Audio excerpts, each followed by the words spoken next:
Hello, today is May 24th, 2020. I'm going to show you a little bit with the hydroponic. I've taken it outside. I had it inside for the winter, but during the inside for the most of the time it was in, I just had it doing cracked key, which means you do not use a pump. There's no cycling, but it really does run better with a pump and with cycling, so that's what we've done. We've plugged it in out here, but I've got it unplugged temporarily so I can kind of show you things. Anyway, I want to show you what we got here. We've got a PVC tower. It just rests in this grooves of the barrel. I used a heat gun to bend some of the PVC. It's 1/2-inch PVC. Plugged it into some T-valves. And then I taped on, which I probably should take stainless steel screws and just run a stainless steel screw into it and tap it in. But put the little tomato clips on here. Give you an idea what a tomato clip looks like. It actually unclips and you can clip it around the stems as it grows, and it works its way up the tower. And if you want, you can always pop these off and then extend it, go higher. But right now this sits at about 5 foot, a little over 5 foot high. So your plant will probably go up to here that you can reach. It's a little over 6 foot. And I don't think too many people want to reach much further than 6 foot. Maybe I would, 8 feet, but anyway. This is a food grade barrel. You can tell food grade typically on the bottom of the barrel. You'll see like a triangle. It has a number 2 in it. I was told that this is what identifies it as food grade. But don't just go by that. Make sure you know what was in it. I've heard sometimes these things will have windshield wiper fluid from car washes and things like that. That is considered toxic, but I think you have to take in a pretty good amount of it for it to be anything to whatever. So just scrub, rinse, scrub some more, and when it's all said and done, turn the thing upside down, let it completely drain, and dry it out. But anyway, I had extra barrels. I've got tons of barrels lying around. I use that for my my strawberries, which you can't even see them, but here, I'll go over and give you a quick peek at those while I'm talking about this. You can make little holes for your strawberries, get strawberries growing out of the, oh, there's one's trying to flower. But anyway, back to this. So inside we have a little pump at the very bottom, which, let's see if you can even see it through all this. I don't think you're going to see it. There you go. That little pump cost about $6 through eBay. At least it did 4 years ago. You might be as much as $10 by now, but I wouldn't panic. That's not too much money for what it is. It's got a 1/2-inch PVC going straight up the center, and all these other PVCs you see sticking off.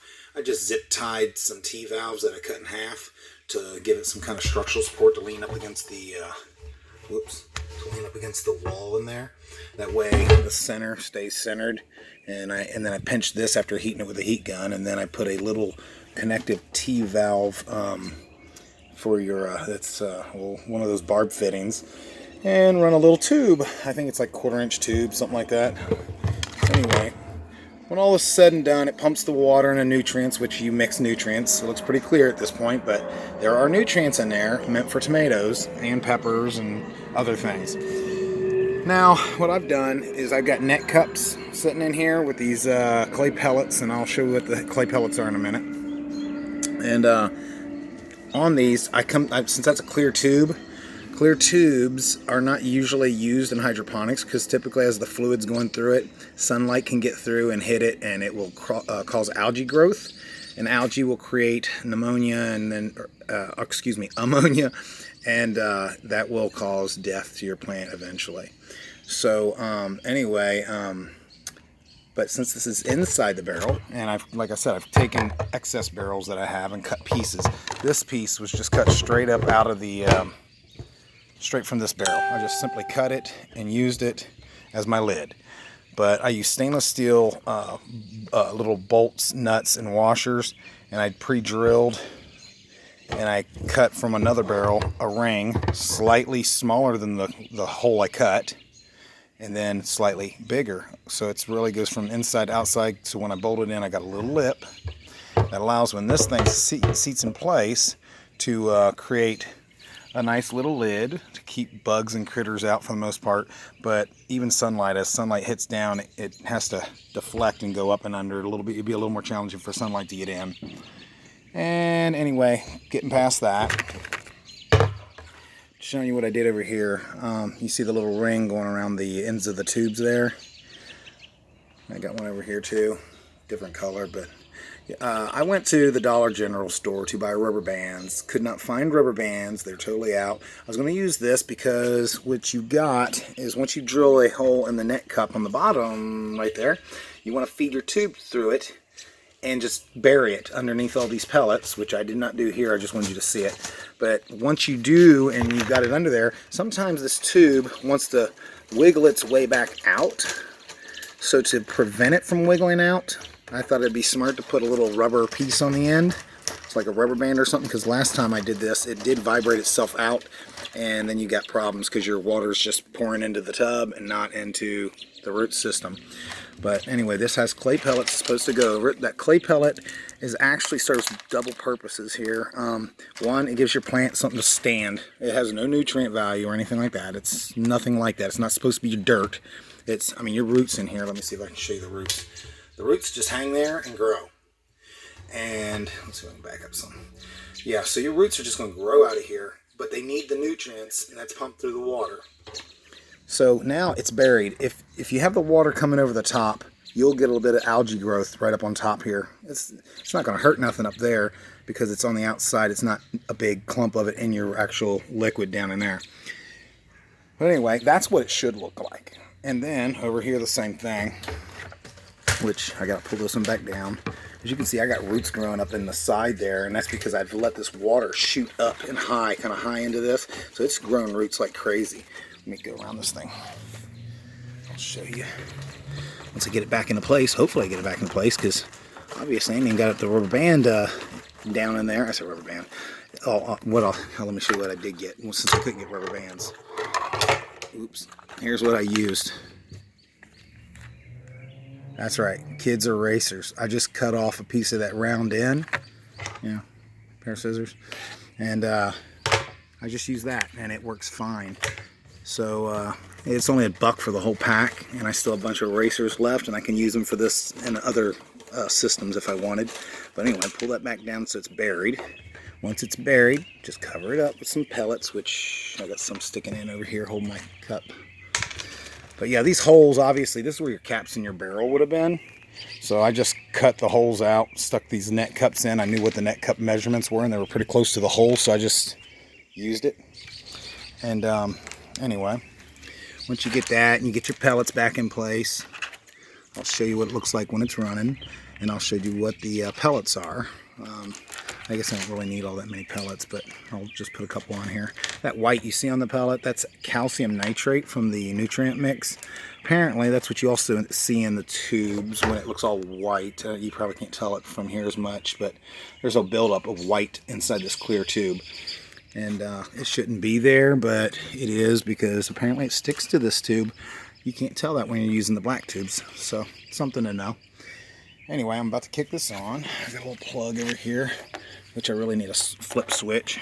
Let me kick this on real quick and I'll get right back to it and show you. There we go. So now we got it on. So let me show you what it looks like when it's running. You can see a little water movement right up under there, but it's going all across these little pebbles underneath, and it's trickling itself down the root system, which feeds the plant. That feeds your plant, and that's pretty much all you need. Put this little lid back on and let it run non-stop. I just let it keep going. I've not had any issues with it. Let me show you this one over here. We got flower growth over here. You can't see it real well with this bright light up on it, but there you go. Looks pretty. It's nice and healthy. The plants are growing and thriving. This one has multiple flower heads forming on it. Just can't see them from that angle as well. Anyway, so pellets that I'm using are Hydro Crunch. These are expanded clay pebbles. But these are really nice ones. I bought some in the past. This is a pretty good sized bag right here. 50-liter bag, as a matter of fact. And I think I only paid like $20 for it. So it's really not that bad. I can do quite a few net cups with that. But anyway, hydroponics. Let me show you what the little tomato we're growing here is. If I can get it out. We are growing Oops. Let me get an angle here for you. It's hard doing this dark with this light reflecting. Come on. Let's see if I can get a better angle. Ah, there we go. Just, whoops, almost had it.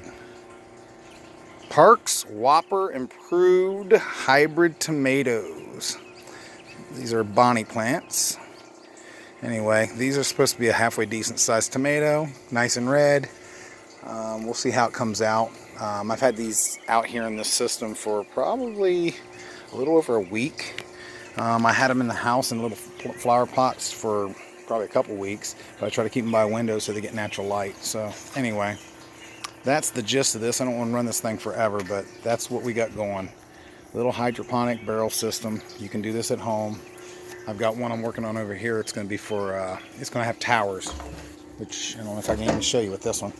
But yeah, I think these towers are going to come up about 3 feet or so, and they're going to have lots of little cut grooves about like this in them, in each of the PVCs. And they will all have their own system of water and nutrient going up through the center of them, and each of them will have a mint. I'm going to do my peppermint, spearmint. I've got some other kind of mints, and I also have stevia, and I want to try to run them all out of the same system so I can have multiple types. And I may do one strictly for strawberries. But anyway, that's something to see, something to know. And also with this tower, if you bring your plant out and it hasn't had much sunlight and it's not used to it, to prevent shock, you can literally drape from here up and over and back down a piece of thin cloth. Like I use this white cloth right here. I've draped it over it. And then I take some little clamps and I'll clamp them down over top of here and on the back side the same. And it gives like a little teepee effect. It allows some sunlight in, but it doesn't scorch the plant. Right now they can handle full sun and they thrive. They're doing really good because of the way I've got the pump going. But little heads up on that. Something to do. Hydroponic, that's what it is. Talk to y'all later. Bye.